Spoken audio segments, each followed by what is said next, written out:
Jadi menyikapi mengenai vaksin Nusantara, ceritanya itu begini.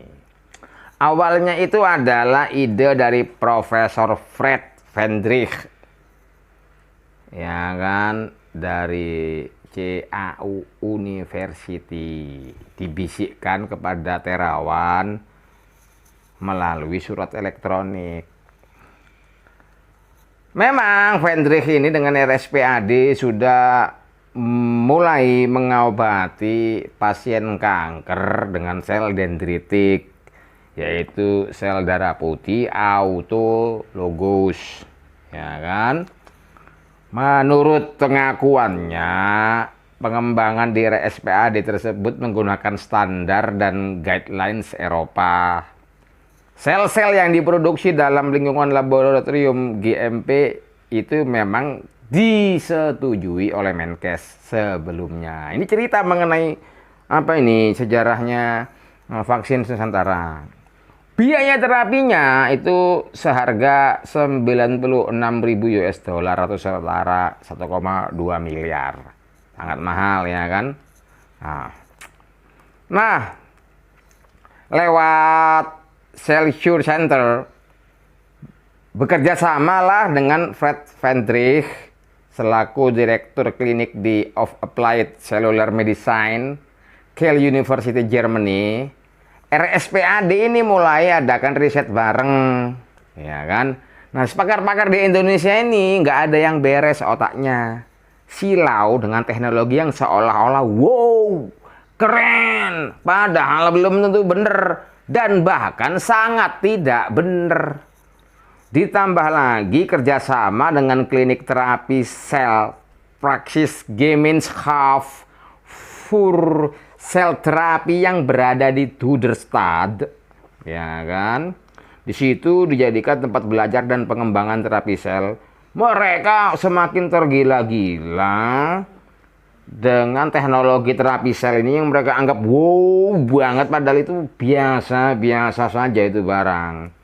Mereka tuh hanya ingin dianggap hebat atau pengen kaya dari impian-impiannya yang sangat tidak pasti untuk menjadi kenyataan. Ini riset semuanya dilakukan secara sembunyi-sembunyi, sebab kalau salah malu mereka, biar gak ketahuan malunya. Hal itu bisa diketahui dari pernyataan CEO-nya Medical Consulting for Cell Therapy, Dr. Nesselhat, Dr. Marx dari Praxis Gemeinschaft für Cell Therapy. Memang mereka mengakui adanya kerjasama kesepakatan antara MOD dan RSPAD, namun ia enggan memberitahukan lebih jauh detail kerjasamanya karena menurut dia harus menaati kerahasiaan ketat dari kesepakatan tersebut. Ambiar, gak ada yang jujur.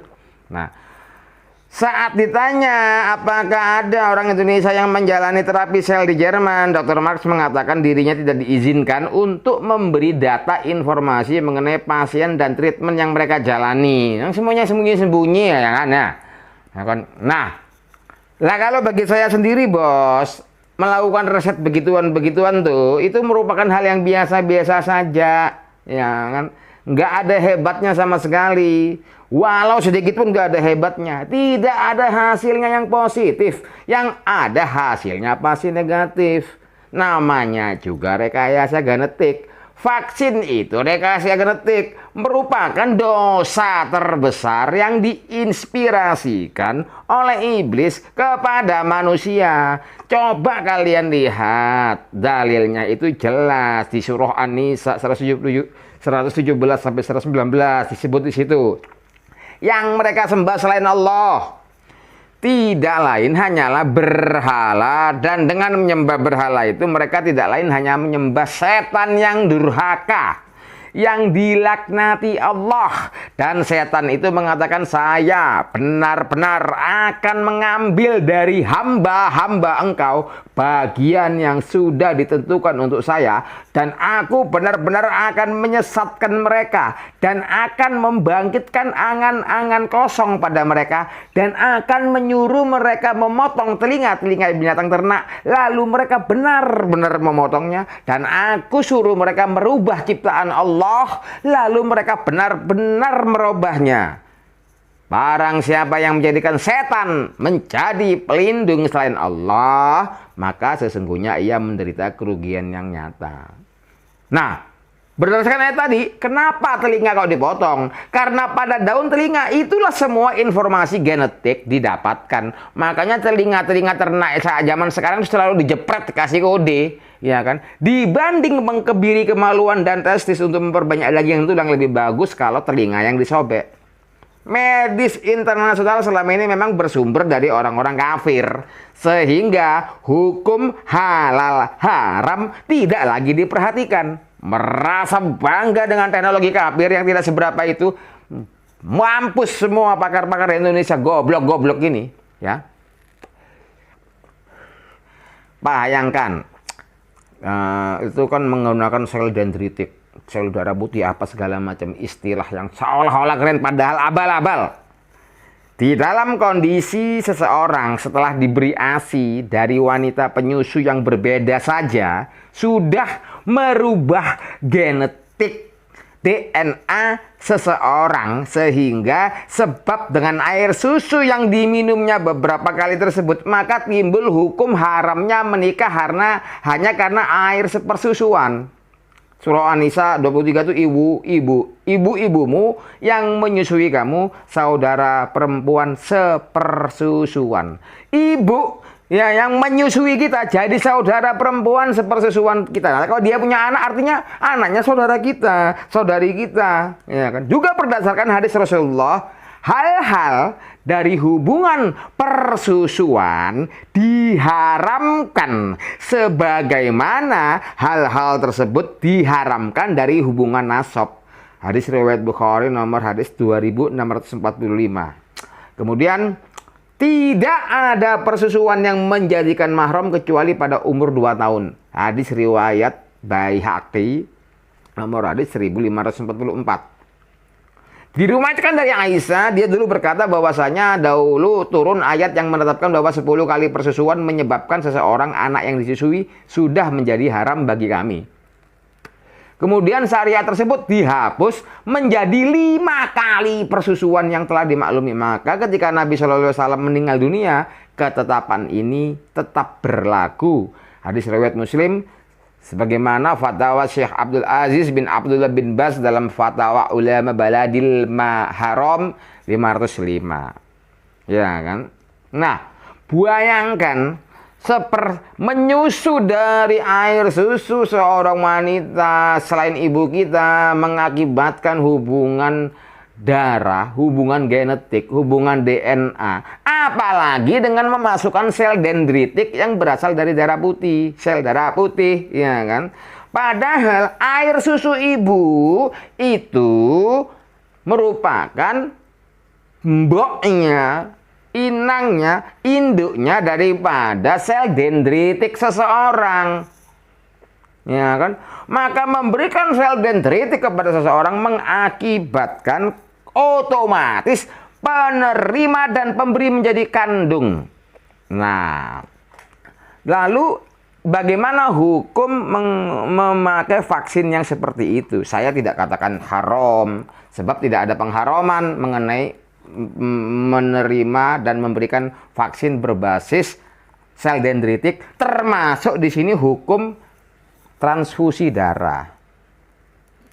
Intinya, hukum transfusi darah, terus vaksin dari sel dendritik, atau apa saja, itu sudah menyalahi daripada larangan merubah ciptaan Allah, merekayasa genetik. Nah, kalaupun ada terbangun fikut daruroh, hal-hal yang darurat terkait dengan kasus-kasus tertentu, maka harus ada standar yang ketat. Penerima dan pemberi sel itu diberi apa? Akte.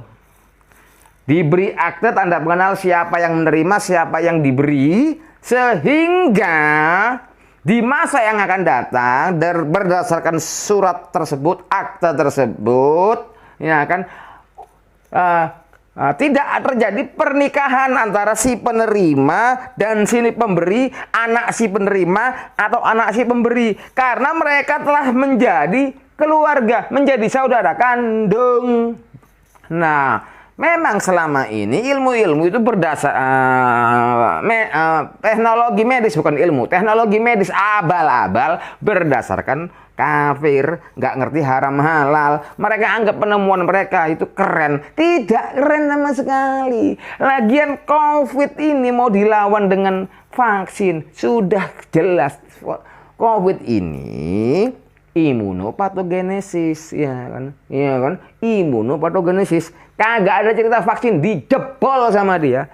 Jebol itu vaksin. Nggak usah cerita vaksin. Nah, buktinya ternyata, ya kan, apakah vaksin itu bermanfaat? Tidak. Ternyata Direktur STIK Tamalatea, ya kan, yang sudah menerima 2 kali vaksin, COVID juga gara-gara COVID, ya kan, COVID, KO juga akhirnya, ya kan, namanya Dr. Eha Sumantri, SKM MKes, ya kan, meninggal pada tanggal barusan meninggal. Dia tuh pertama kali terima vaksin dan kemudian yang kedua kali pada tanggal 28 Januari, ya kan. Nah, setelah itu meninggal, sudah divaksin 2 kali. Yang COVID kok dilawan sama vaksin. Makanya kalian tuh kalau ngakunya muslim, ambil ilmu dari orang Islam, jangan dari orang kafir. Rusak. Nggak ada kerennya sama sekali. Rekayasa genetik tuh, ya ampun, tuh ilmu alah. Mau ngerasa mereka yang sosial dendritik, waduh, kecil bagi aku dan nggak butuh laboratorium mahal-mahal untuk semua itu. Aduh, udahlah. Kalau orang kafir sudah kafir, sombong lagi, ya memang orang kafir sombong, ya kan. Orang kafir itu sombong kepada Allah dan Rasulnya, sombong, ya kan. Ya sudahlah, emang gua pikirin, ya kan, mau ambiar kalian, ya kan. Tidak akan ada, catat, tidak akan ada vaksin yang bisa melawan COVID. Titik. Tarareng Q.